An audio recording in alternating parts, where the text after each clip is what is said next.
Hi everybody, my name is Chris Shapiro from the blog sojourns.com. And thank you to Fox Fabrics for inviting me in this week of sewing snippets. I know I'm going to learn a lot and I hope you do too. So I have my husband here behind the camera today, so he's going to be moving around a little bit. We'll try to keep it still. But today we're going to talk about differential feed on your serger and what it can do for you and how it can help you. It can save you time, take away any frustration you may have, and especially with wavy seams and things like that. And I think I'm going to share with you about 5 different applications for that. So what is differential feed? Well, let's come around and take a look at the serger and we'll talk about that. When you unbox your serger, you'll have your differential feed most likely set to N for normal or neutral. And if we come over here and look at the serger, your serger has 2 sets of feed dogs, one in the front and one in the back. And your differential feed will control the speed of the first set of feed dogs. And let's see how that can help us. So over here, we're going to come over here. I have some samples I made for you already. So a lot of us sew leggings. And leggings are sewed with high stretch fabric content. So like this is swim. Swim is like 75 to 100% stretch. And you can see here on this, I had my differential feed set at normal and I have wavy seams and it's gone out of proportion. Over here we have double brushed poly and the same thing happened. Because my feed dogs are at the same speed, they're stretching the fabric as it goes through. So let's see if we can do better. I've got a sample here. Here's the same swim fabric. So I'm going to put that under here. And I know with a very high stretch content that I need to bump my differential feed up. That will speed up my front set of feed dogs and encourage the fabric to go through much more smoothly, eliminating all of those waves and seams. So I know with high stretched content fabric, I'm going to go up to 1.5 and let's see how we do. So I'm going to put this under here and let's give this a go.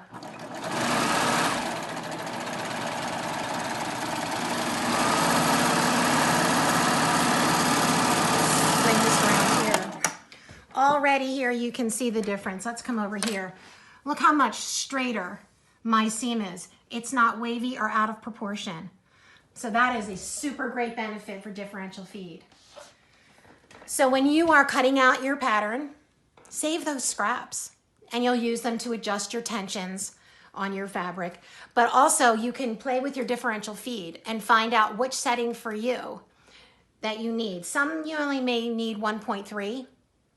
Maybe something with a small set of feed, something with just a 40% stretch. But when you're talking about 50, 75, 100% stretch, you need to speed up those feed dogs. And that's a much better seam. You're going to be much more happy with that. Okay, so that's the first application. Next, we're going to talk about curved hems. All those great tunics that have curved hems. And your instructions will tell you to sew a basting stitch. So you'd have to go over to your sewing machine, sew a basting stitch and pull up on those basting stitches to bring that hem in a little bit. So when you turn up that curved hem and press it, you have a flat hem. No need to go over to your sewing machine. You can use your differential feed and it'll do that for you. It's basically the same idea. So here I have a sample that mimics a curved hem on a tunic, say. And we're going to see what happens. So when I go to hem these, I always finish the edge with a serge first. And that's where my differential feed is going to come in. I'm going to increase my differential feed, which we already did for this sample, to 1.5, just to gather that a little bit. And we'll see if I need to do it anymore.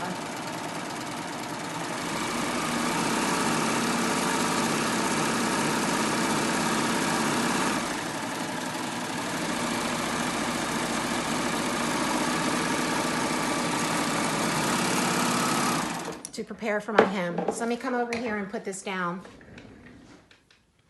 Now you can see where this has done that bit of gathering without having to do the basting stitches and pull it up, so that when I turn this up now, I'm going to be able to iron that flat and then go ahead and do my cover stitch or my twin needle, whatever you use for hemming.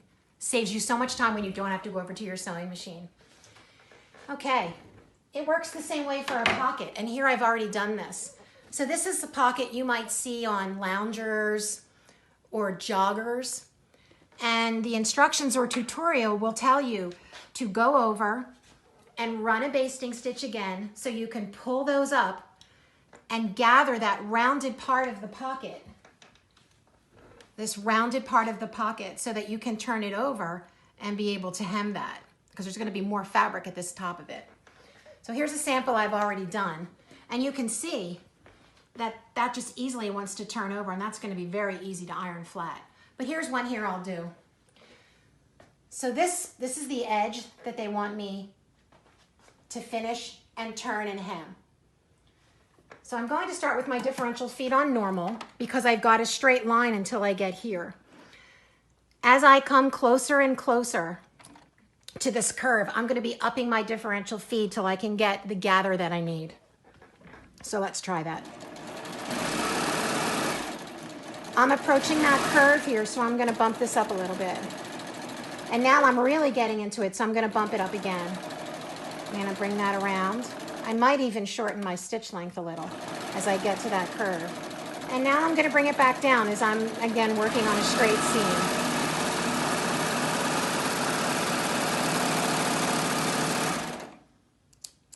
And there you go. Without having to go over to your sewing machine, you've now created enough gather here that when you go to iron this curve, it'll iron flat. See that curling up there? It's perfect. Great thing, differential feed.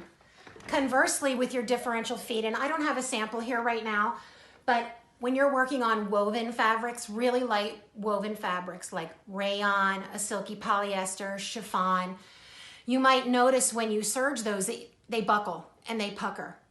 And that's where, come on around here to the differential feed again here. That's where you're going to want to lower your differential feed. You're going to want to slow down that first set of feed dogs to prevent the puckering. So on light, thinner fabrics, you're going to slow down your differential feed and you'll get a nice straight seam. On high stretch fabrics, you're going to up your differential feed to prevent that stretching and puckering. I have two more applications I want to show you. The next one is my favorite. So let's come over here. Come on up here, Mark. Let me show them this. So now we're going to talk about woven. Normally I would change my needle to a universal needle, but I'm not going to take the time to do that now. So this, as you can see, is a bodice with a set-in sleeve, and I've done one for you already. I'm going to show you how, with your differential feed, you can set in the sleeve very easily.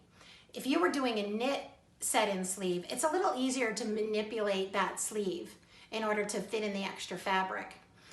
You know, so you have the arm side and then you have the sleeve. And of course, there's going to be more fabric as you come up and over the shoulder to the sleeve cap.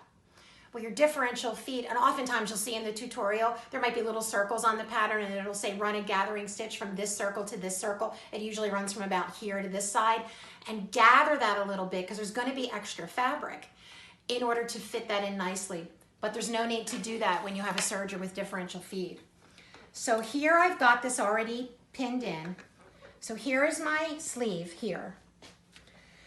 I've pinned it onto the arm side at the beginning and also at that first notch. You know, you'll see two notches to refer to the back of the sleeve and one notch for the front. So I've got it pinned here because there's the same amount of fabric from this end to the first clip. Okay, and then I've pinned it at the shoulder cap where you'll probably have a notch, and the same thing on the other side to the first clip. This is the back, there's two sets. So over here is where you're gonna have all that excess fabric that you need to ease in, but we don't need to go over to our sewing machine and run the basting stitches and pull them. We're gonna let our sewing machine do it for us, our serger. I'm gonna start on neutral because in the beginning, we don't have any excess fabric that we need to gather in there. So I'm going to put this under the machine and I'm going to leave it on neutral until I get to that first clip because that's all even. And then I'm going to start to increase the differential feed and see if we can ease in this sleeve. One other thing I just wanted to show you first because I think I had that in backwards. No, I had it right.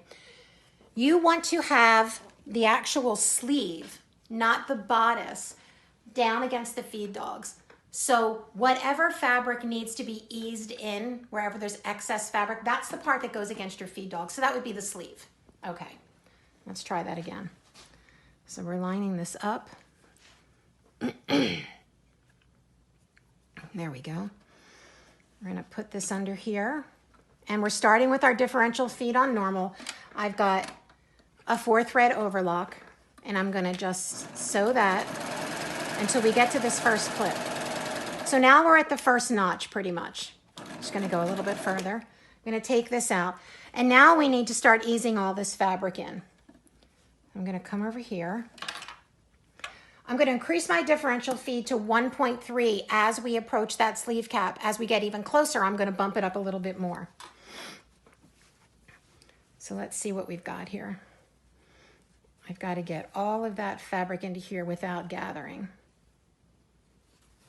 I should have probably had this pinned for you, but let's increase that to 1.3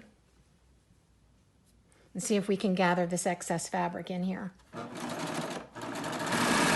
And now I'm approaching that curve where we're approaching the sleeve cap. I'm going to take this to 1.5 until we get up and over that shoulder, so we can get all of this fabric in there. So now I've got it at 1.5. And the serger's doing all the work here. It's taking this excess fabric and gathering it right in. So now I'm at the shoulder cap. I'm gonna leave it there. Take that pin out or clip out and manipulate this again a little bit. I should have had this clipped a little bit so I know how much fabric I'm easing in there. And this is how much fabric I need to ease in here. So I'm gonna bring that around.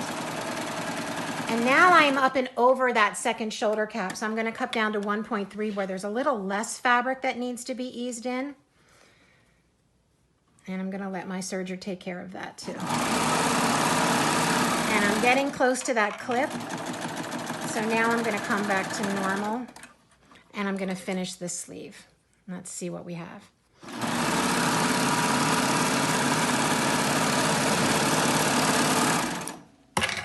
And if we turn this over, we have a gorgeously set in sleeve that we didn't have to run to our sewing machine and make those 2 sets of basting stitches. And here I have the other one over here, and you can see there's a beautiful bodice with set in sleeves that you were able to do right at your serger. This is probably one of my favorite applications for differential feed. And 2 more things I want to show you about gathering on differential feed, and I'm going to start with a knit. I'm going to show you how to gather on your serger using your differential feed without any special gathering foot or anything like that. We're going to bump the differential feed over here all the way up to 2. We're going to make those feed dogs work as fast as they can. I'm also going to increase my stitch length to the highest, and on my serger that's 4. I'm going to bring this over here. So you know how you might be gathering a skirt to fit onto a bodice? Normally, in the tutorial, it'll tell you run 2 sets of basting stitches, and then you're gonna pull the bobbin threads and scoot the fabric and pull this bobbin thread and even it out till you get it to match your bodice, and then you can serge or sew it on. We're gonna use our differential feed so we don't have to go to the sewing machine. So here we go. I've increased my differential feed to 2. I've increased my stitch length to 4. I'm going to place my foot behind my foot. I'm going to place my finger behind this presser foot. It's my regular presser foot. And I'm going to catch as much fabric as I can behind here as this gathers. Let's go. You can even cut some off. You see it gathering and catching and catching. I'm going to do that until I can't fit any more fabric here. I can do more, but I'm running out of fabric, so I'm going to pretend that's all I can get. Put it back. Let it do some more. And then I'm going to hold this and chain off. I'm going to cut this off. So now I've already gathered. I probably need to do some more, so here's where this comes in. You're going to take your serger threads and separate them, and I like to use the tweezers. It makes a really fast job of it. Until I find the 2 short threads. Those are your needle threads. All you have to do is pull on your needle threads and start to gather your fabric. Can you get that in there, Mark? Mm-hmm. You start to gather your fabric to fit exactly where you need, the length you need to go onto that bodice. So much better than using your basting stitches, and hopefully one doesn't break when you pull it out. You do the same thing with a woven. So I don't need to show you that. It works the same way on a woven. Real quick, I would have the same settings. I'm going to put my finger back here. A woven will gather more, and I'm going to pull as much as I can. And I'm going to let go. And as much as I can. I'm going to separate these, find the 2 needle threads, and gather the rest of the way. So there you have it. Differential feed. Controls your speed dogs. Sets in a sleeve. Gets rid of the waviness in your leggings or your long seams on your stretch fabric. Thank you so much. I hope this is beneficial for you, and I really look forward to seeing all the rest of the tutorials that Sly Fox is going to bring us. Until next time, bye.